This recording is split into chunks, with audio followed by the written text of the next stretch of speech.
तो आई एगो बढ़िया सा कम से कम 10 मिनट के गीत, ओकरे बाद उधर से भी आप लोग सुन ली। चली चला कबेला भी है। हेलो हेलो अब ए मास्टर बजाला।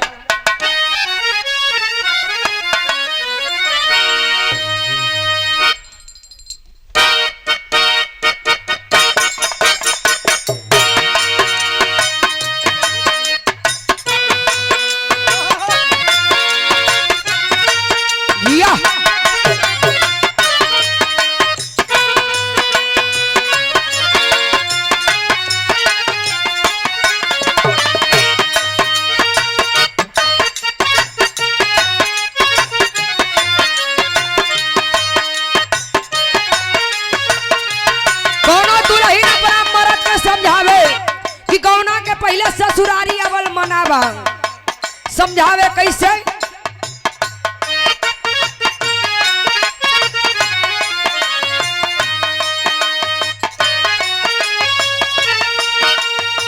अभी न रे गवाना सजनवा,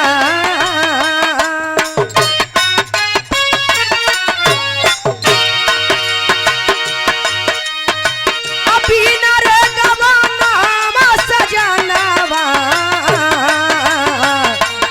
ससुरारिया अइहा हो राम।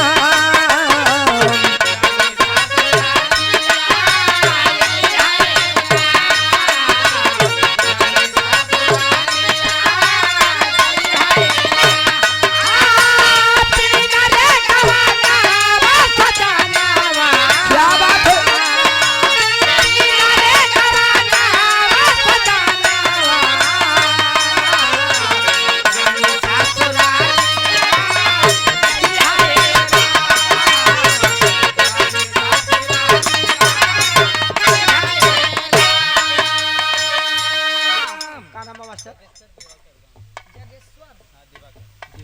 बड़े ही सम्मानित आप जगेश्वर दिवाकर 51 रुपए का पुरस्कार भैया के बहुत बहुत प्रणाम। हेलो तनी सौरी बढ़ाए दे के तनी टेबल खोला बजिया तो खुलते ना है बजल है, लेकिन बड़ी अनमोल लाइन कवि जी लिखलन है।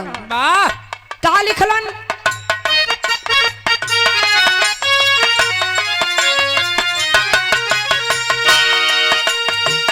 चंदा कैले मन में गुलानवा,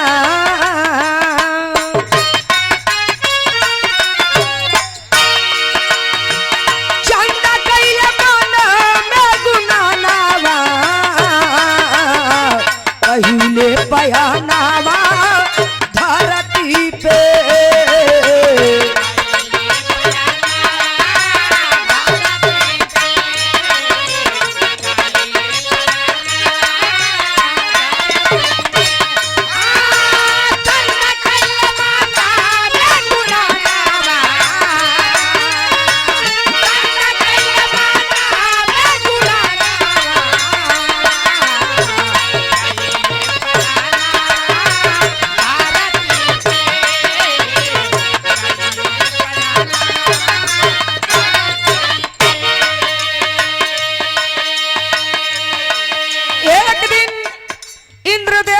चंद्रमा भगवान बैठल रहलन एक जगह, असही विचार बन गयल। चंद्रमा जी कहलन कि तनी जाई हम धरती पे, हमार मन करत है कि जाई हम धरती पे घूम टहर के आई। विचार बनौलन, आ गईलन वहां से धरती पे, लेकिन धरती पे उतरलन कहा?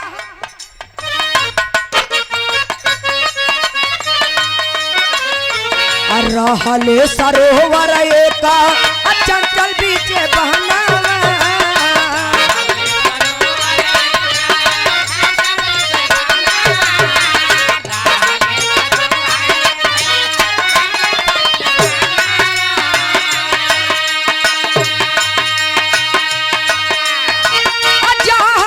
शंकु बैठे मार के आसाना,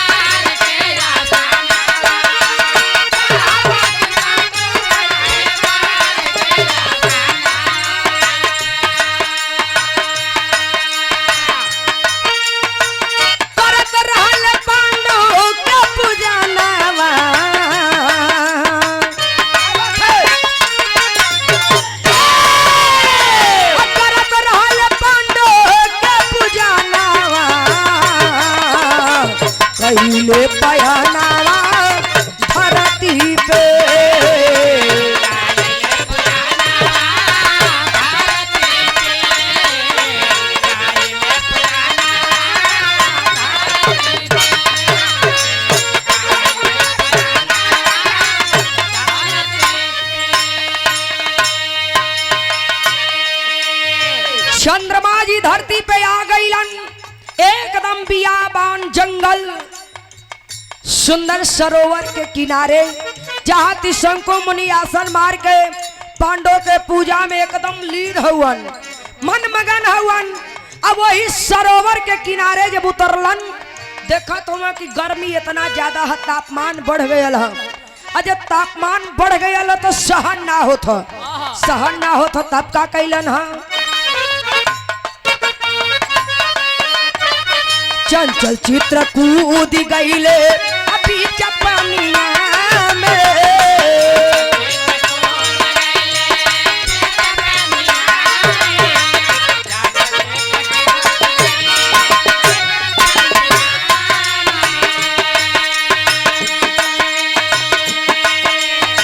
असुर सुन के मुनिवर के बढ़ल परेशानिया।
चंद्रमा जी छलांग लगा देहलन, जाके झम से पानी में कूदलन। अब पानी में जब कूदलन तो इतना तेजी से लहर बढ़ल, लहर पहुंचल त्रिशंकु मुनि तक। त्रिशंकु मुनि का तपस्या भंग हो गया।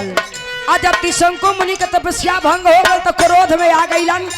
वही जगह से कमंडल से जल हाथ में लेके श्राप दे देहलन। लेकिन श्राप का देहलन, जो कोई नहाई आई सरोवर मझारी,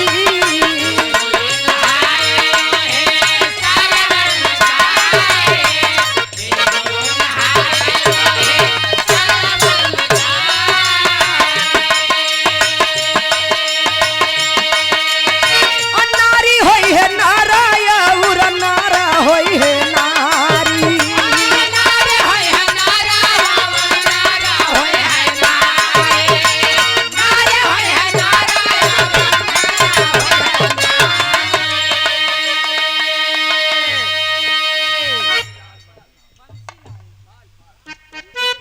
और बड़े ही सम्मानित आप बंसीलाल पाल, इसी ग्राम सभा से 100 रुपए का पुरस्कार। बाबूजी के बहुत बहुत प्रणाम, सब लोगों के बहुत बहुत प्रणाम। चंदा बनी गई जनाना,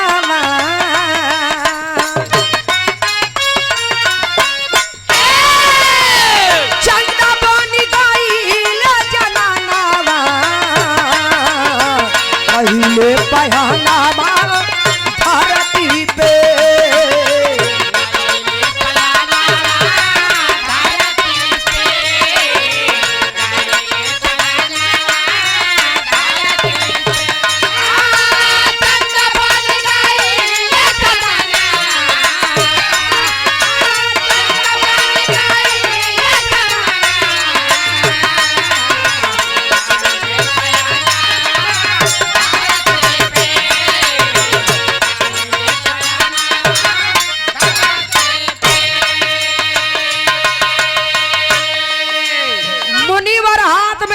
के श्राप दे देहलन कि जा चकरा भी वजह से हमार तपस्या भंग भयल बा। अगर नर होई तो नारी हो जाई, और अगर नारी होई तो नर हो जाई। चंद्रमा भगवान पानी में स्नान करत हुआ सरोवर में, अतनी बहरे निकलना तो देखा तो वो एकदम रहलन दूसरे भेष में हो गए, दूसरे भेष में रहलन मर्द के भेष में हो गईलन औरत के भेष में। गलत पुर्जा खत्म। और इतना खूबसूरत औरत का रूप मिला चंद्रमा जी के, एकदम अंजरिया नियन शरीर चमकत रहली। तब भयल का रहल विष्णु सुबह भाई के डहारिया,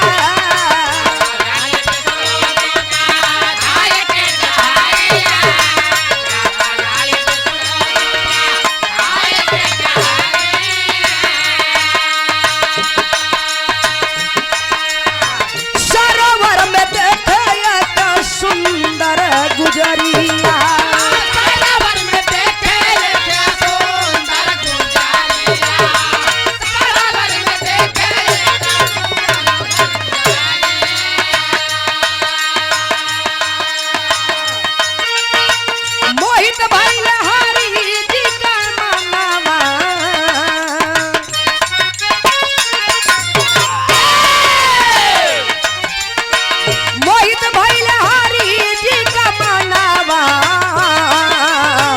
कहिले पयानावा धरती पे,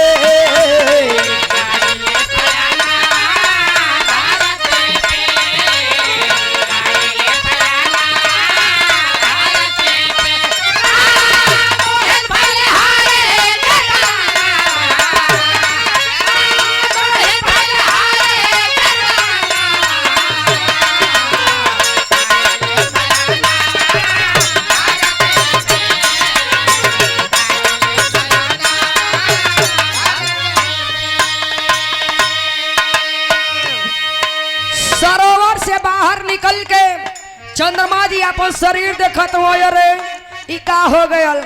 एगो मर्द रहली औरत हो गली, एकदम खूबसूरत औरत बन के वही डहर पकड़ के जात रहल, रास्ता पकड़ के जात रहल। वही रास्ता में तबले जंगल में टहरत आवत हुआ के विष्णु भगवान। विष्णु जी जब आवत हुआ टहरत घूमत की देखला, जब नजर पड़ल, अरे वाह क्या खूबसूरत औरत है, इतना खूबसूरत हमार लक्ष्मी नहीं है। मोहित हो गईलन चंद्रमा के ऊपर। आज जब चंद्रमा के ऊपर मोहित हो गईलन तब का भयल, मोहित हो गईलन चंद्रमा के ऊपर और जाके वही जंगल में बियाह कर लेलन। जंगल में बियाह कैले के बाद दोनों जन काफी टाइम एक साथ रहलन, लेकिन कितना दिन, 9 माह चंदा साथे विष्णु बिताए,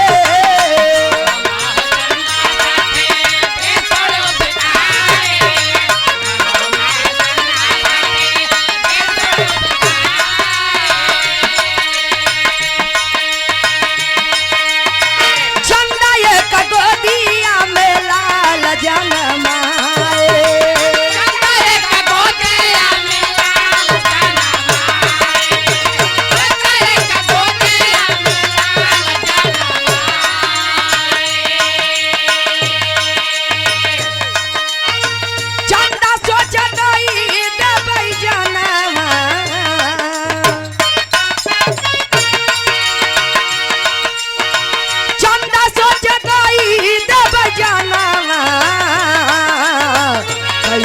पयानावा धरती पे,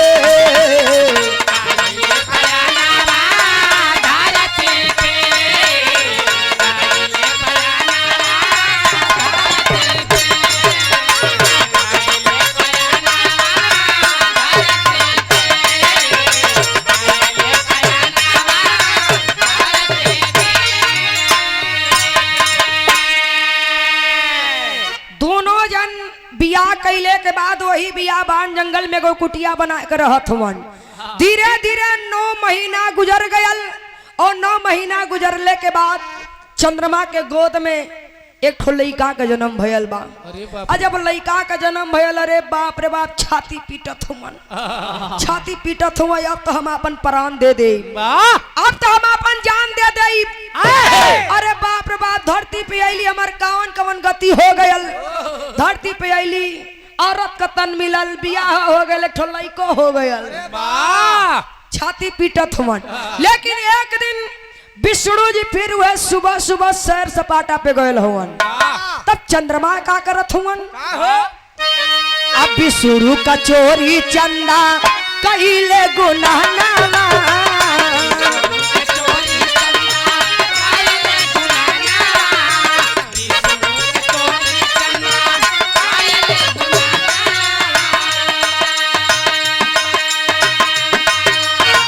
कूदी गईले पानिया में जाई वही छाना।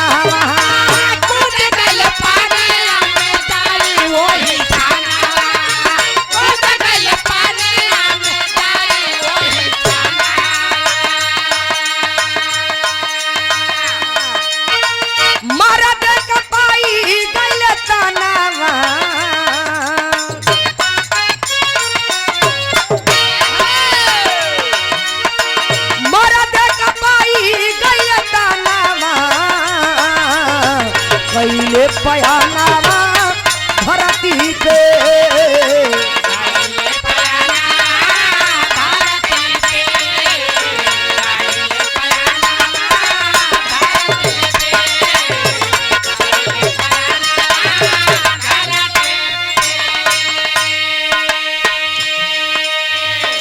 सुबह सुबह विष्णु जी निकल सैर सपाटा पे।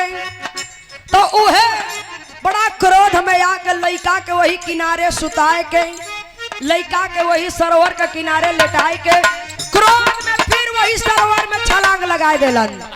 आ जब फिर वही सरोवर में छलांग लगौलन औरत रहलन मर्द हो गईलन। खूबसूरत औरत का रूप रहल, एकदम अपने रूप में आ गए, मर्द के रूप में आ गईलन। आ जब मर्द के रूप में आ गए तो बड़ा खुश भइलन। आ लइका वही सरोवर के किनारे सुतल है, बड़ा खुश भइल। लेकिन कैलन का चंदा चंद्र लोक गईले विष्णु निज धाम।